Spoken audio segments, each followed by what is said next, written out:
In this video, we are going to dispel a common myth surrounding sacroiliac joint dysfunction.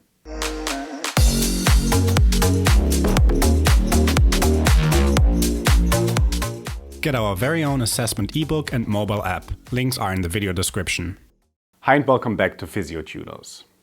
In the two previous installments of this myth-busting series, we discussed shoulder impingement and scapular dyskinesia.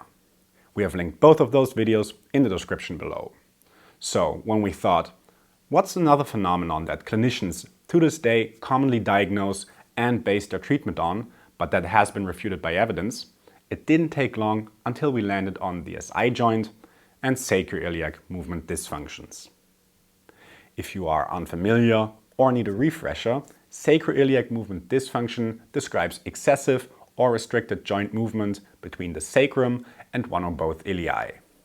You may have heard of an upslip or downslip. The myth that once and for all has to stop is that you can palpate movement at the SI joint. For a start, movement at the SI joint is minimal to non-existent, from 1 to 2 degrees in young individuals to virtually no movement in the elderly as the joint progressively stiffens. You've probably noticed this tiny pelvis right here. This is what 2 degrees of movement look like. And again. So, do you feel confident to palpate such movement in a patient using one of these tests? You might be, but even highly trained clinicians cannot reach consensus on what constitutes SI joint dysfunction, as has been shown by Riddle et al. And Dreyfus et al., who report poor inter-rater reliability for common tests such as the Gillette or standing bent over test.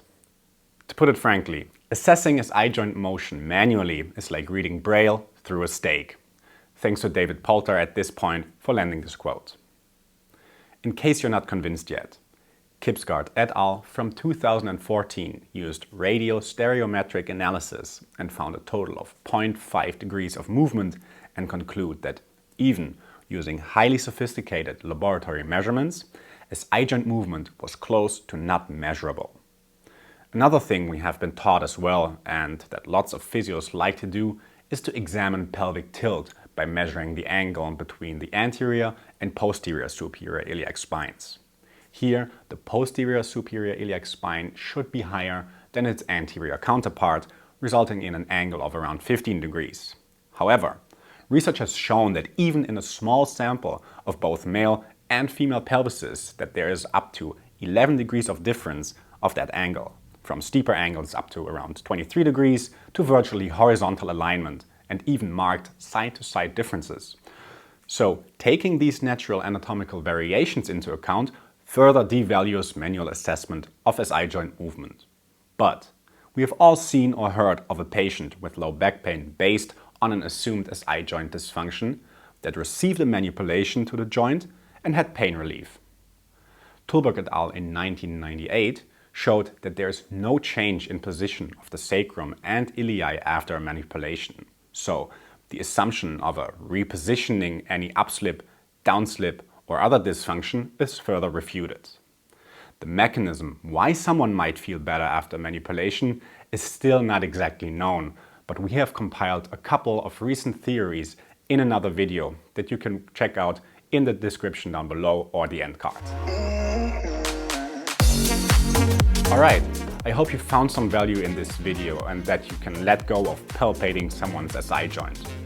You can check out a video on SI joint pain exercises in the top right corner, and be sure to check out the video description for more info on today's used literature as well as links to our range of products. If you like this video, please give it a thumbs up and subscribe to our channel if you haven't yet. For more info, you can check us out on social media as well. Links are in the description down below. I'll see you in another video. Bye.